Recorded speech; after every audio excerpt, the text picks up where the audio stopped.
Hello बच्चों, कैसे हो आप लोग। स्टडी पार्क चैनल में आपका स्वागत है। और आज हम लेकर आए हैं एक नया टॉपिक। वह टॉपिक है फर्स्ट चैप्टर एनसीईआरटी का, जिसका नाम है आपका इलेक्ट्रिक फ्लक्स। यानी ये फिजिक्स का टॉपिक है और इलेक्ट्रिक फ्लक्स एक बहुत ही इंपॉर्टेंट टॉपिक है।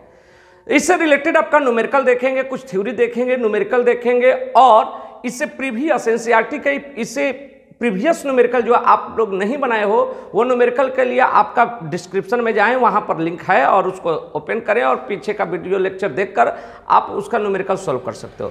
इसमें आपको आज शुरू करेंगे हम इलेक्ट्रिक फ्लक्स से रिलेटेड न्यूमेरिकल। तो सबसे पहले इलेक्ट्रिक फ्लक्स के बारे में जाने कि है क्या, तो इलेक्ट्रिक फ्लक्स था क्या। तो सबसे पहले सुनिए, इलेक्ट्रिक फ्लक्स को समझने के लिए आपको इलेक्ट्रिक लाइंस ऑफ फोर्स यानी विद्युत बल रेखाओं के बारे में समझना होगा। विद्युत बल रेखाएं यानी इलेक्ट्रिक लाइंस ऑफ फोर्स क्या है, तो आप जानते हो कि इलेक्ट्रिक लाइंस ऑफ फोर्स एक काल्पनिक रेखाएं हैं, यानी आपका एक इमेजिनरी लाइन है जो इलेक्ट्रिक फील्ड को रिप्रेजेंट करता है या इसके मैग्नीट्यूड को रिप्रेजेंट करता है, इसके डायरेक्शन को रिप्रेजेंट करता है। पॉजिटिव चार्ज में लाइंस ऑफ फोर्स बाहर क्यों निकलता है और निगेटिव चार्ज के लिए लाइंस ऑफ फोर्स उस पर आकर टर्मिनेट होता है, यानी एक बिंदु पर आकर मिलता है। चलिए अब आपका इलेक्ट्रिक फ्लक्स की बात करते हैं। इलेक्ट्रिक फ्लक्स क्या है, इसको समझने के लिए आपको लाइंस ऑफ फोर्स के बारे में समझे होगे और उतना डिटेल्स तक हम जाएंगे तो वीडियो लेक्चर बड़ा हो सकता है। तो हम यहां पर समझते हैं इलेक्ट्रिक फ्लक्स के बारे में। अगर मान लेते हैं कि एक यूनिफॉर्म इलेक्ट्रिक फील्ड है, तो यूनिफॉर्म इलेक्ट्रिक फील्ड को हम पैरेलल लाइंस ऑफ फोर्स के द्वारा रिप्रेजेंट करते हैं। भाई साहब, पैरेलल लाइंस ऑफ फोर्स के द्वारा रिप्रेजेंट करते हैं। अब इस फील्ड में मान लेते हैं कि यह इलेक्ट्रिक लाइंस ऑफ फोर्स है, किसी यूनिफॉर्म इलेक्ट्रिक फील्ड को रिप्रेजेंट कर रहा है।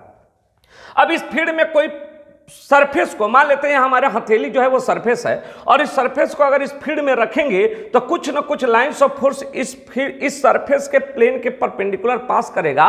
तो number of electric lines of force which are passing through at perpendicular through the surface is called electric flux. यानी अगर कोई तल को अगर हम विद्युत क्षेत्र में रखेंगे तो कुछ ना कुछ बल रेखाएं तल के लंबवत गुजरेंगी, उसी बल रेखाओं की संख्या को हम विद्युत फ्लक्स कहते हैं। जैसे इसको प्रैक्टिकली अगर आप समझें तो आप एक एग्जाम्पल देखें। अगर आपके सामने ये फिगर आपको दिख रहा हो तो आपका यहां पर ये जो पेन है ना वो विद्युत बल रेखाएं यानी इलेक्ट्रिक लाइंस ऑफ फोर्स है, इलेक्ट्रिक लाइंस ऑफ फोर्स दर्शा रहा है। एक एग्जांपल समझेंगे, आपको प्रैक्टिकली आपको यहां देखें। अगर आपका ये इलेक्ट्रिक लाइंस ऑफ फोर्स है सारा पेन, उस इलेक्ट्रिक फील्ड में अगर मान लेते हैं कि आपका ये जो सीट है, इस सीट को हम ये लाइंस ऑफ फोर्स से जा रहा है और इस लाइंस ऑफ फोर्स में अगर हम इस सीट को अगर हम यहां पर रख दे तो कुछ ना कुछ आपका इस सीट को जब यह रख दिया जाएगा तो कुछ ना कुछ लाइंस ऑफ फोर्स इस सीट के परपेंडिकुलर पास करेगा। तो the number of electric lines of force, जो जितना number of electric lines of force इस सीट के परपेंडिकुलर पास करेगा वही इलेक्ट्रिक फ्लक्स कहलाएगा। आपके सामने है, देख रहे होगे आपके सामने ये है, यानी आपका ये पेन जो है वह इलेक्ट्रिक फील्ड को दर्शा रहा है। तो आपका ये जो सीट है, ब्लैक वाला जो सीट है, इसको अगर हम इसमें रखेंगे तो कुछ ना कुछ इलेक्ट्रिक लाइंस ऑफ फोर्स इस सीट के परपेंडिकुलर पास करेगा और जितनी संख्या पास करेगा वही इलेक्ट्रिक फ्लक्स है। अब प्रश्न उठा कि ये इलेक्ट्रिक फ्लक्स का कैलकुलेशन कैसे होगा, तो इसके लिए एक रूल बनाया गया और वो रूल ये था कि किसी भी सरफेस को अगर मान लेते हैं इसमें अगर एक सरफेस रखे तो कुछ ना कुछ इलेक्ट्रिक लाइंस ऑफ फोर्स इस सरफेस से पास करेगा। तो इस सरफेस से कितना लाइंस ऑफ फोर्स पास करेगा उसी को फ्लक्स कहते हैं। और फ्लक्स बराबर फाई बराबर होता है E vector dot A vector. E vector का मतलब इलेक्ट्रिक फील्ड। अब व्हाट इज ए वेक्टर, तो ए वेक्टर और कुछ नहीं है। जैसे अगर ये सरफेस है, सपोज एक एग्जांपल समझे कि ये इलेक्ट्रिक लाइंस ऑफ फोर्स में अगर मान लेते हैं कि हमारा हथेली एक सरफेस है तो आपका A vector is the area vector. ये है क्या, तो एरिया वेक्टर। अब ये एरिया वेक्टर किसे कहते हैं भाई साहब, एरिया वेक्टर होता क्या है इसको समझा जाए अच्छी तरह से। तो अगर इस इलेक्ट्रिक फील्ड में अगर ये सरफेस को अगर हम रखें तो कुछ ना कुछ लाइंस ऑफ फोर्स इससे पास कर रहा है, तो एरिया वेक्टर किधर होता है, तो एरिया वेक्टर हमेशा सरफेस के प्लेन के परपेंडिकुलर टुवार्ड द ऑब्जर्वर। अगर हम इधर से इसको देखेंगे तो प्लेन के परपेंडिकुलर ऑब्जर्वर की ओर इधर होगा, अगर हम इधर से सरफेस को देखेंगे तो प्लेन के परपेंडिकुलर इधर होगा। मतलब कि हमेशा एरिया वेक्टर प्लेन के परपेंडिकुलर टुवार्ड द ऑब्जर्वर होता है, जिस साइड से ऑब्जर्वर देख रहा है आपका उधर की ओर। यानी एरिया वेक्टर एक वेक्टर है, इसका मैग्नीट्यूड कितना, तो जितना सरफेस का एरिया है वो उसका मैग्नीट्यूड, और डायरेक्शन हमेशा प्लेन के, अगर ये सरफेस ऐसे रखे हो तो एरिया वेक्टर इसके प्लेन के परपेंडिकुलर यानी इस साइड में होगा। समझ गए आप लोग। अब इसको अगर आगे सॉल्व करेंगे तब फाई बराबर होता है modulus E modulus A cos theta और theta is the angle between E and A. इसी का यूज करेंगे आज, इसी टॉपिक पर न्यूमेरिकल देखेंगे और इसी टॉपिक पर न्यूमेरिकल देखते हुए चलेंगे। तो देखते हैं कि क्या है आज इस टॉपिक का रिलेटेड न्यूमेरिकल। तो चलिए सुनते हैं, समझते हैं। अब शुरू करते हैं एनसीईआरटी के कुछ वो न्यूमेरिकल जो आपका इलेक्ट्रिक फ्लक्स पर रिलेटेड था, और वह है आपका 1.15 से शुरू करते हैं, यानी 50 नंबर क्वेश्चन फर्स्ट चैप्टर का फिजिक्स के एनसीईआरटी का, आपका फिजिक्स का 12th क्लास का 50 नंबर क्वेश्चन है। आपका 50 नंबर क्वेश्चन में दो पार्ट है, ए और बी। क्या कह रहा है आपका क्वेश्चन? कह रहा है कि एक यूनिफॉर्म इलेक्ट्रिक फील्ड है, आपका एक यूनिफॉर्म इलेक्ट्रिक फील्ड है, ई वेक्टर बराबर 3 × 10⁻³ आई कैप। तो कहता है कि आपका हाँ आई कैप होने का मतलब कि इसका मैग्नीट्यूड भी दिया है, इसका डायरेक्शन, यानी यह आपका इलेक्ट्रिक फील्ड एक्स एक्सिस के अलॉन्ग है। कहता है कि एक स्क्वायर शीट ले रहा है और उस स्क्वायर शीट का आपका साइड लेंथ 10 सेंटीमीटर है, और वह स्क्वायर शीट कैसे रखना है? तो वाईजेड प्लेन के पैरेलल रखना है। तो वाईजेड प्लेन के पैरेलल एक स्क्वायर शीट रखा जाए तो बताइए कि इस फील्ड में फ्लक्स कितना होगा। यानी हिंदी में अगर आप कहें तो आपका एक समान विद्युत क्षेत्र आपको लेना है, और इस एक समान विद्युत क्षेत्र 3 × 10⁻³ आई कैप में अगर एक वर्गाकार शीट को रखे जिसकी भुजा 10 सेंटीमीटर है, तो उस वर्गाकार शीट से कितना फ्लक्स गुजरेगा, यानी उसका कैलकुलेशन करना है। थोड़ा सा थ्योरी पर आए, अब आते हैं कैलकुलेशन पर। इसका सॉल्यूशन करते हैं। देखो बच्चों, इसके सॉल्यूशन के तरफ बढ़े तो इसको समझने के लिए आपको यह समझना होगा कि स्क्वायर शीट को रखना कैसे। पहले तो हमें प्लेन बनाना होगा। आपका ये मान लेते हैं, ये प्लेन आपका हो गया बच्चों एक्स एक्सिस, ये आपका वाई एक्सिस। हाँ जी भाई साहब, एक्स एक्सिस वाई एक्सिस। आपका इलेक्ट्रिक फील्ड किधर है? तो इलेक्ट्रिक फील्ड का डायरेक्शन एक्स एक्सिस के अलोंग है। कितना है? तो आपका ई वेक्टर बराबर 3 × 10⁻³ आई कैप न्यूटन पर कूलम। अब कहता है कि आपका यह एक्स एक्सिस है, ये वाई एक्सिस है, तो आप कहोगे सर जेड एक्सिस तो यही वाला होगा, दिस इज जेड एक्सिस, ये वाला आपका जेड एक्सिस होगा। मतलब अगर हम कहें तो ये आपका जेड एक्सिस है, X axis Y axis Z axis. अब जेड एक्सिस में हमें क्या रखना है? तो हमें एक स्क्वायर शीट को रखना है। इमेजिनेशन करें कि दिस इज स्क्वायर शीट।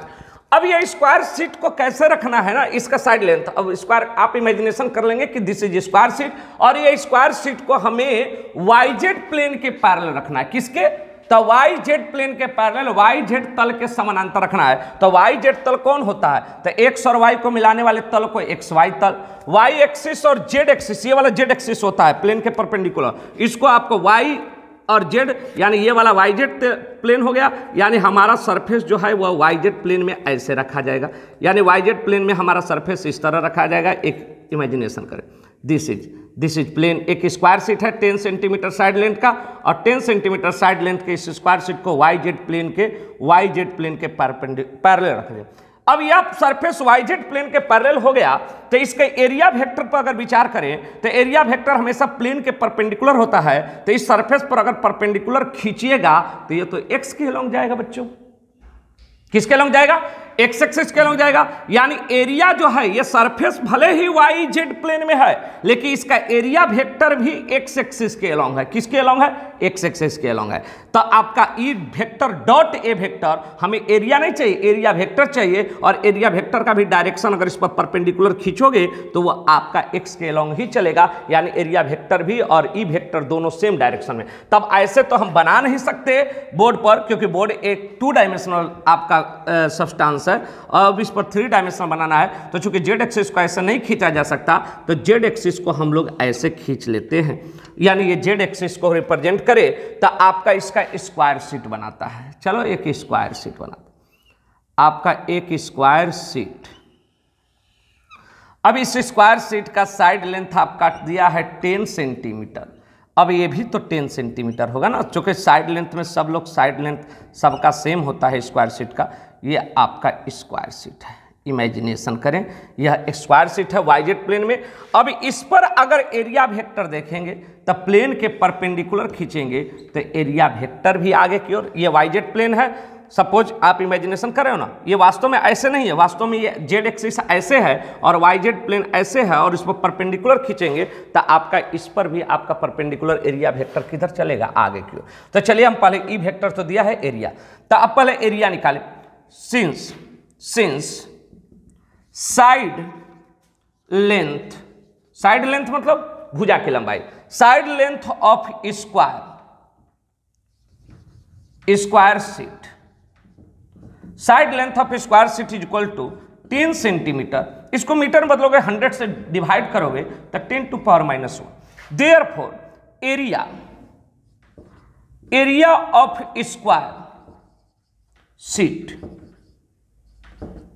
बराबर एरिया ऑफ स्क्वायर शीट बराबर आपका साइड का स्क्वायर, साइड माने area of square sheet, Hindi वाले समझ रहे हो ना, एरिया ऑफ स्क्वायर शीट यानी भुजा की लंबाई, तो आपका साइड का स्क्वायर, साइड का वैल्यू बताएं तो साइड का वैल्यू आपका हो जाएगा कितना, 10 टू पावर -1 का स्क्वायर, यानी आप कह सकते हो 10 to power -2 metre square. Therefore area vector यानी हम कह सकते हैं क्षेत्रफल सदिश एरिया वेक्टर क्षेत्रफल सदिश कितना हो जाएगा, ए वेक्टर बराबर मैग्नीट्यूड कितना, 10 टू पावर -2, हाँ जी, वेक्टर किसके डायरेक्शन में है, एक्स एक्सिस के लॉन्ग, तो आई कैप से मल्टीप्लाई कर देंगे तो हमारा एरिया वेक्टर निकल गया। एरिया वेक्टर निकल गया तो आपका इलेक्ट्रिक फ्लक्स, अब बताइए भाई साहब इलेक्ट्रिक फ्लक्स, कहो सर क्या तो छोटा सा फॉर्मूला है इलेक्ट्रिक फ्लक्स, इसलिए देयरफॉर इलेक्ट्रिक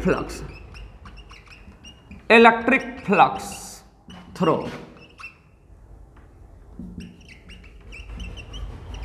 द शीट यानी पृष्ठ के बद्ध विद्युत फ्लक्स, पृष्ठ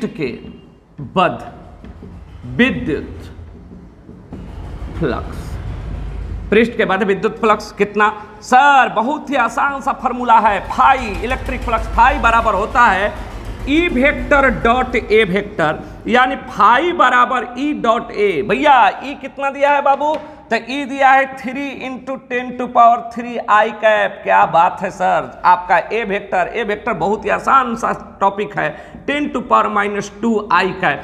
अब दोनों को गुणा कर दोगे तो मैग्नीट्यूड गुणा होगा तो 3 into 10 to power 3 into 10 to power -2, और ये हो गया आई डॉट आई।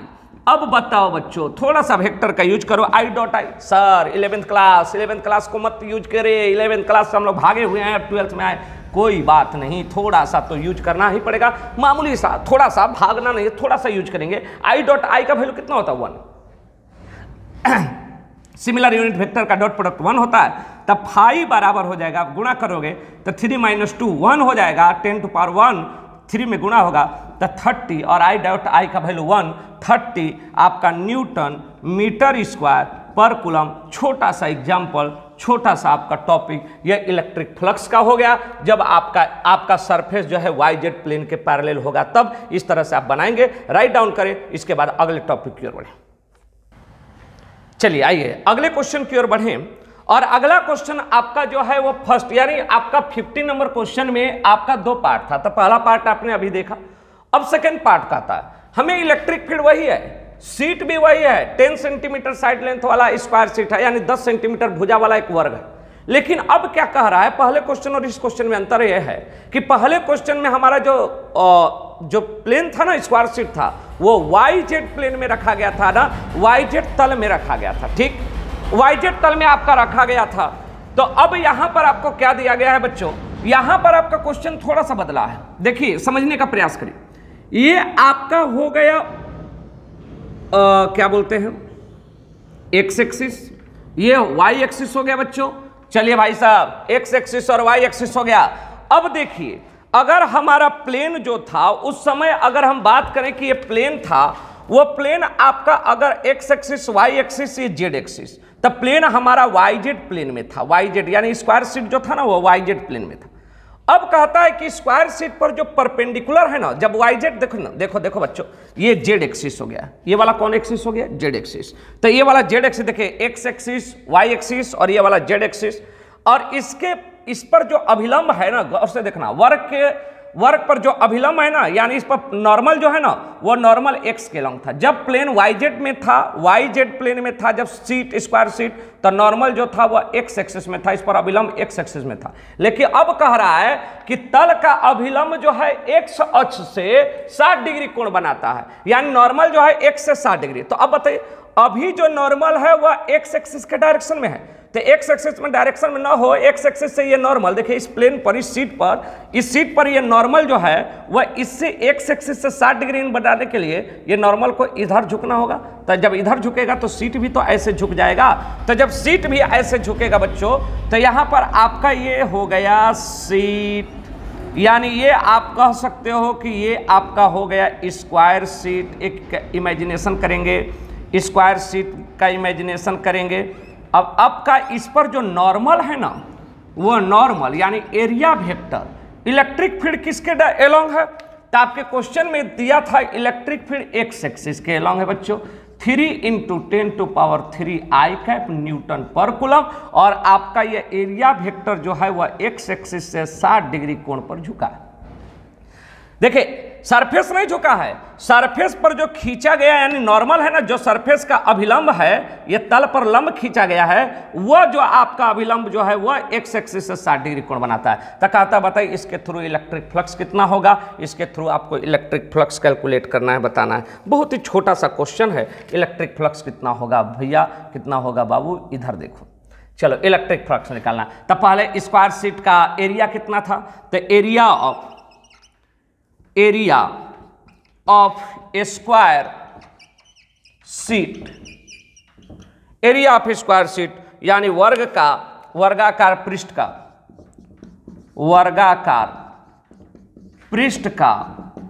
क्षेत्रफल। वर्गाकार पृष्ठ का क्षेत्रफल कितना था, तो आपको आया था 10⁻² मीटर स्क्वायर, 10⁻² मीटर स्क्वायर, यानी एरिया का मैग्नीट्यूड मालूम, एरिया का मैग्नीट्यूड मालूम है, डायरेक्शन जो है एक्स एक्सिस से, तो आपका पृष्ठ के बद, इसलिए वर्गाकार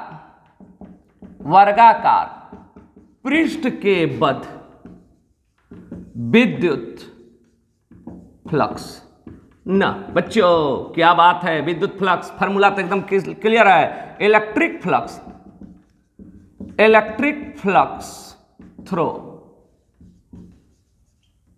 स्क्वायर सीट कितना, आप फाई बराबर मॉडुलस ए, पहले ई डॉट ए लिख देते हैं ना बच्चों, ई डॉट ए, फार्मूला मालूम है, फाई बराबर मॉडुलस ए कॉस थीटा। अभी थीटा क्या है, तो आप कहोगे सर दोनों के बीच का एंगल, ई वेक्टर और ए वेक्टर के बीच का एंगल तो 60 डिग्री है, ई वेक्टर एक्स में और ये नॉर्मल जो है वह 60 डिग्री एंगल पर। हमारे क्वेश्चन के अनुसार ई का वैल्यू कितना बच्चों, तो 3 × 10⁻³, ए का वैल्यू कितना, मैग्नीट्यूड लिखना है, डायरेक्शन नहीं लिखना है, डायरेक्शन में आई कैप नहीं लेना है, 10⁻⁻² हो गया, और cos 60 का वैल्यू 1/2 हो गया बच्चों। तो आपका फाई बराबर हो जाएगा -2 + 3 1 आपका 30 × 10⁻², यानी फाई बराबर कितना, 30 × 1/2 यानी 15 न्यूटन मीटर स्क्वायर पर कूलम। ये आपका आंसर हो गया। यानी जब वह एक्स वाई जेड के पैरेलल था तब अलग था, और जब ये कुछ एंगल पर ऐसे झुक जाएगा तो लाइन्स ऑफ फोर्स आपका घट जाएगा और वह इतना हो जाएगा। अब अगले क्वेश्चन की ओर बढ़ेंगे, तो इसको राइट डाउन करेंगे, इसके बाद अगले क्वेश्चन की ओर चलें। हाँ भाई साहब, चलिए आगे वाला क्वेश्चन को देखते हैं। और अगले क्वेश्चन के लिए 1.16 यानी 16 नंबर क्वेश्चन आपका देखा जाए तो कह रहा what is the net flux, net मैंने टोटल फ्लक्स आपको निकालना है of the uniform electric field of exercise 1.15, और 1.15 में इलेक्ट्रिक फील्ड क्या था, तो 1.15 में इलेक्ट्रिक फील्ड आपका दिया था ई वेक्टर बराबर 3 × 10⁻³ आई कैप न्यूटन पर कूलम, यही दिया था ना। अब आपको कहता है कि टोटल नेट फ्लक्स क्या होगा इस इलेक्ट्रिक फील्ड में, अगर 20 सेंटीमीटर साइड लेंथ का एक आपका क्यूब है, वह आपका एक कोऑर्डिनेट में इस प्रकार रखा गया कि उसका सरफेस जो है X Y plane, Y Z plane, X Z plane के पैरेलल। मतलब हिंदी वाले समझे कि जो आपका क्वेश्चन नंबर 15 में जो इलेक्ट्रिक फील्ड दिया था, विद्युत क्षेत्र दिया था, उसी में 20 सेंटीमीटर भुजा का कोई घन रखा गया है। घन समझते हो ना, घन रखा गया है। घन ये होता है इस तरह का, ये दिस इज क्यूब, यानी ये घन है। अब घन में क्या क्या होता है, लेंथ होता है, विड्थ होता है, हाइट होता है, लंबाई चौड़ाई ऊंचाई होता है। अब कहता है कि इसको इस प्रकार रखा गया, ये घन है, सामने आपको दिख रहा है ये घन है, इसको इस प्रकार रखा गया है कि इसका एक साइड लेंथ इसका प्लेन जो है X Y plane, Y Z plane और एक्स जेड प्लेन के पैरेलल हो। एक एग्जांपल आप समझे, यानी अगर हम कह सकते हैं कि आपका जैसे ये देखो, ये आपका एक्स एक्सिस हो गया, ये वाई एक्सिस हो गया, ये बच्चों एक्स एक्सिस, भाई साहब वाई एक्सिस, और ये जेड एक्सिस। अब आपका इसमें जो है इस घन को हम ऐसे रखना है कि आपका इसका एक सरफेस जो है, ये वाला सरफेस एक्स वाई प्लेन के पैरेलल हो गया, ये वाला सरफेस इस साइड वाला सरफेस वाई जेड प्लेन के पैरेलल हो गया, और ये वाला आपका नीचे वाला देखो, नीचे वाला सरफेस आप पीछे वाला सरफेस एक्स वाई प्लेन के पैरेलल, इधर वाला वाई जेड के पैरेलल, और नीचे वाला जहां पर हम हाथ रखे हैं वह एक्स जेड एक्सिस के प्लेन के पैरेलल हो गया। मतलब ठीक इसी तरह अब ये आपका बोर्ड पर बनाना हो तो इसको हम ऐसे बना सकते हैं बच्चों, यानी हम इस साइड लेंथ को क्यों ना एक्स एक्सिस मान लें, ठीक है, इस साइड लेंथ को हम वाई एक्सिस मान लें, ठीक, और इस साइड लेंथ को हम जेड एक्सिस मान लें, ठीक है, और ये हमारा हो गया ऑरिजिन जीरो। अब हमारा इलेक्ट्रिक फील्ड जो है ना, वह इलेक्ट्रिक फील्ड एक्स एक्सिस के अलोंग है, इलेक्ट्रिक फील्ड एक्स एक्सिस के अलोंग है, इलेक्ट्रिक फील्ड आपका एक्स के अलोंग है। कितना दिया गया है इलेक्ट्रिक फील्ड, तो ई वेक्टर बराबर 3 × 10⁻³ आई कैप न्यूटन पर कूलम। अब जरा देखें, पहले तो ये बताइए कि ये क्यूब है। अब क्यूब का साइड लेंथ अगर 20, इसमें क गो सरफेस, तो आप देखो कि क्यूब में अगर बात करें तो क्यूब में कुल 6 गो सरफेस, देखो एगो ऊपर 1 2 और उसके बाद 1 2 3 और पीछे 4, यानी 4 गो इधर बगल से और एगो ऊपर एगो नीचे, कुल 6 गो सरफेस है। तो क्यूब का सरफेस कैसा होता है, तो स्क्वायर होता है क्यूब का सरफेस। अरे ये स्क्वायर सरफेस बनाना, सारा सरफेस इसका स्क्वायर होगा। तो पहले एक सरफेस का एरिया पता करो ना, एक सरफेस का, इस सरफेस का एरिया कितना होगा, यानी क्षेत्रफल कितना होगा। हिंदी वाले भी इतना बच्चे तो समझते ही होंगे कि सरफेस का क्षेत्रफल कितना होगा। सिंस हम लिखेंगे आपका घन की भुजा यानी sides of cube, side length of cube कितना, बराबर 20 सेंटीमीटर, यानी 20 × 10⁻100 से भाग करोगे तो आपका मीटर में बदलोगे 2 × 10⁻⁻1 मीटर। अब आपका इतना हो गया, तो बच्चों ये बताइए कि इसका सरफेस एरिया कितना होगा। तो देयरफॉर आपका surface area of one plane, एक प्लेन का सरफेस एरिया, यानी वो आपका एक फलक का पृष्ठीय क्षेत्रफल कितना बच्चों, तो एक फलक का पृष्ठीय क्षेत्रफल आप कहोगे कि सर आपका किसी भी क्यूब, कोई भी क्यूब हो जाए तो एक क्यूब का जो एरिया होता है, ये सरफेस होता है, वो स्क्वायर होता है, और स्क्वायर का एरिया अगर साइड लेंथ मालूम है तो इसका एरिया निकालना हमारे लिए बड़ा इजी है। कितना एरिया होगा बच्चों, तो इसका एरिया होगा साइड का स्क्वायर, भुजा का स्क्वायर, यानी 2 × 10⁻, यानी हम कह सकते हैं साइड का स्क्वायर। भुजा का स्क्वायर समझते हो, हिंदी वाले भी समझ रहे होंगे, यानी हम कह सकते हैं 2 × 10⁻² का -1 का स्क्वायर, यानी 2 × 2 का स्क्वायर 4 और 10⁻² मीटर स्क्वायर एक सर्कल। अब हमें क्या निकालना है, सरफेस एरिया नहीं चाहिए, हमें फ्लक्स चाहिए बच्चों, यानी हमें सरफेस के थ्रू फ्लक्स चाहिए। अब देखना है कि इसके फ्लक्स किधर होगा और कितना होगा। तो जरा देखो, जरा गौर से समझना, यहां पर अगर देखा जाए, इसको अगर हम देखें तो यहां पर अगर समझें और इसको देखें तो आपका ये है कि अगर ये आपका क्यूब है तो आपका यहां पर देखें तो यहां पर सरफेस का एरिया प्लेन के परपेंडिकुलर, तो देखो ना ये ऊपर की ओर एरिया जा रहा है। इलेक्ट्रिक फील्ड है एक्स एक्सिस के अलोंग, इलेक्ट्रिक फील्ड हमेशा आगे यूनिफॉर्म है तो हर जगह एक ही डायरेक्शन में होगा, आगे की ओर, लेकिन यहां पर एरिया वेक्टर किधर है, ऊपर। यानी यहां पर देखें तो इसमें कुल क गो सरफेस, तो इसमें 6 गो सरफेस, ऊपर 1 नीचे 2 और बगल से 4 गो, तो कुल 6 गो सरफेस है, 6 सरफेस है, जिसमें से सभी सरफेस के एरिया वेक्टर की बात करें तो इस सरफेस का एरिया वेक्टर ऊपर, इलेक्ट्रिक फील्ड आगे। तो ये बताइए इस सरफेस का एरिया वेक्टर ऊपर, यानी यहां पर अगर बात करें तो यहां पर आपका एरिया वेक्टर हो जाएगा ऊपर की ओर, ऊपर की ओर, और इलेक्ट्रिक फील्ड आपका हो जाएगा आगे की ओर। ठीक है, इलेक्ट्रिक फील्ड आगे की ओर, एरिया वेक्टर ऊपर की ओर। गौर करिएगा इसको, यानी यहां पर एंगल दोनों के बीच में 90 डिग्री। यहां पर अगर नीचे वाला सरफेस, ऊपर वाले सरफेस तो हो गया, नीचे वाले सरफेस की बात करें तो नीचे वाले सरफेस में एरिया वेक्टर प्लेन के परपेंडिकुलर नीचे की ओर, तो एरिया वेक्टर आपका हो गया नीचे की ओर, और इलेक्ट्रिक फील्ड आपका एक्स के एलोंग वो तो रहेगा ही, वो तो हमेशा रहेगा। यहां भी एंगल 90 डिग्री। यहां पर बात करें, अब बताइए इधर आपका ये ऊपर वाला हो गया, नीचे वाला हो गया, अब आगे वाला सरफेस, तो इस सरफेस पर एरिया वेक्टर आगे की ओर, तो यहां पर एरिया वेक्टर आगे की ओर और ई वेक्टर भी एक्स के एलोंग है, तो ई वेक्टर भी आगे की ओर, यानी यहां पर थीटा का वैल्यू दोनों के बीच में 0 डिग्री हो गया। यहां पीछे वाला पर देखो, गौर करो, आगे वाला पर एरिया वेक्टर आगे की ओर बच्चों, और ई वेक्टर भी आगे की ओर। भाई साहब पीछे वाला सरफेस पर एरिया वेक्टर प्लेन के परपेंडिकुलर पीछे की ओर, लेकिन इलेक्ट्रिक फील्ड तो एक्स के अलोंग होगा ना, तो आपका एरिया वेक्टर पीछे। देखिए इस सरफेस पे बात करें तो इस सरफेस पर, पीछे वाला सरफेस पर, अब चूंकि 3 डायमेंशनल फिगर है, इसको समझिए, एरिया वेक्टर यहां से पीछे, यानी इधर वाले सरफेस पर एरिया वेक्टर आपका हो जाएगा पीछे की ओर, लेकिन ई वेक्टर तो आगे की ओर है ना, यहां पर थीटा हो जाएगा 180 degree.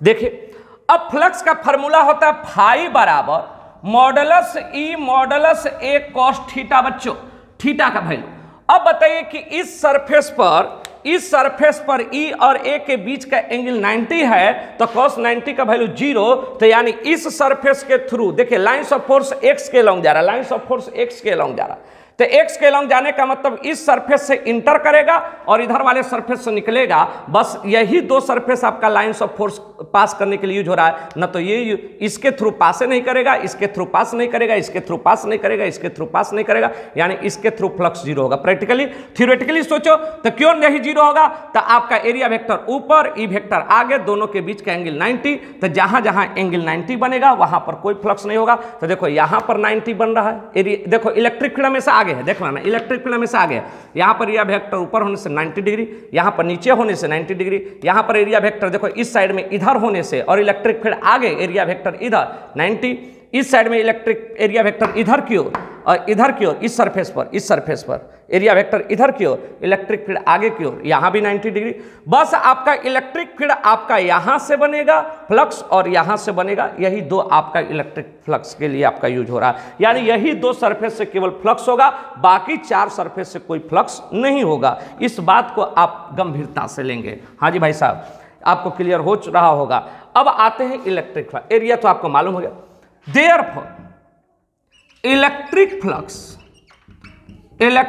Flux throw net electric flux कह सकते हैं ना, नेट माने total, net electric flux throw cube is, यानी घन से घन के बद्ध कुल विद्युत फ्लक्स, घन के बद्ध कुल विद्युत फ्लक्स, समझिए फाई बराबर 6 गो सरफेस था घन में, 6 गो में से केवल 2 ही सरफेस के थ्रू फ्लक्स होगा, यानी 6 सरफेस में एक सरफेस, यानी एक्स एक्सिस के अलोंग, देखिए एक्स एक्सिस के अलोंग इलेक्ट्रिक फील्ड होने के कारण एक सरफेस से इंटर करेगा और दूसरे सरफेस से निकलेगा, बाकी 4 गो सरफेस में तो नो इंटर करेगा ना निकलेगा, तो 4 गो सरफेस से फ्लक्स होना ही नहीं है, केवल 2 ही सरफेस से फ्लक्स होना है, तो एक सरफेस का φ1 दूसरे सरफेस का φ2, बाकी 4 का 0 हो गया। चलिए आप प्रैक्टिकली हम कोशिश किए समझाने के लिए, और आपके दिमाग में बैठा होगा, फाई बराबर आप कह सकते हो मॉडुलस ए कॉस, मॉडुलस ए कॉस थीटा, मॉडुलस ए कॉस थीटा, थीटा का वैल्यू यहाँ पर 0 डिग्री, ठीक है, और यहाँ पर प्लस आपका, यहाँ पर दूसरे सरफेस के लिए इधर की बात करें तो मॉडुलस ए कॉस थीटा, थीटा का वैल्यू 180 डिग्री। हाँ जी बच्चों, यहाँ पर ई और ए सेम डायरेक्शन में, यहाँ पर एरिया वेक्टर इस सर पीछे वाले पर उधर की ओर, इलेक्ट्रिक फील्ड आगे की ओर। जब इलेक्ट्रिक फील्ड आगे की ओर होगा तो एंगल जो है दोनों के बीच का 180 बनेगा। तब फाई बराबर ई का वैल्यू कितना बच्चों, तो ई का वैल्यू पीछे वाला क्वेश्चन का था, कितना था, तो 3 × 10⁻3। एरिया वेक्टर का मैग्नीट्यूड, तो मैग्नीट्यूड आपका हो जाएगा एक सरफेस का एरिया हो जाएगा 4 × 10⁻⁻2 और cos 0 का वैल्यू 1 होता है, ठीक है, इतना गुणा हो प्लस। अब बोलो यहाँ पर इलेक्ट्रिक फील्ड 3 × 10⁻3 × 4 × 10⁻2 और ये हो जाएगा -1 गुणा करोगे तो देखो ना, ये प्लस में आएगा, ये माइनस में आएगा, रिजल्ट कट जाएगा, यानी दोनों कट जाएगा और कट कर गुणा करके देख लेना, कट जाएगा और कट कर फ्लक्स कितना हो जाएगा, तो टोटल फ्लक्स आपका फाई नेट टोटल फ्लक्स आपका हो जाएगा 0। नेट माने टोटल, फाई नेट 0 हो जाएगा बच्चों। इस तरह से आपका एक क्वेश्चन बनेगा। और इस तरह से, चूंकि ये एक लाइन का क्वेश्चन था और एक लाइन का क्वेश्चन था, लेकिन हमने कोशिश किया कि ये आपको थोड़ा सा डिटेल समझाया जाए, आपको प्रैक्टिकली समझाया जाए कि ये कैसे 0 होगा, बाकी सरफेस से नहीं। ये आपका यहाँ पर न्यूमेरिकल बनाने का मेन मकसद ये नहीं कि खाली आंसर ला देना, न्यूमेरिकल बनाने का मकसद ये था कि आपको डिटेल समझाना कि क्यों और कैसे बाकी का सरफेस का 0 होगा। तो आप ये देखें, समझे, और इसके बाद आगे वाले क्वेश्चन के लिए हम, चूंकि वीडियो लेक्चर थोड़ा बड़ा हो जाएगा, इसलिए हम आपको अगले वीडियो लेक्चर में नेक्स्ट क्वेश्चन को हम प्रोवाइड करेंगे, नेक्स्ट क्वेश्चन के बारे में समझेंगे। तब तक के लिए इसको नोट करेंगे और इसको राइट डाउन करेंगे। Okay, bye.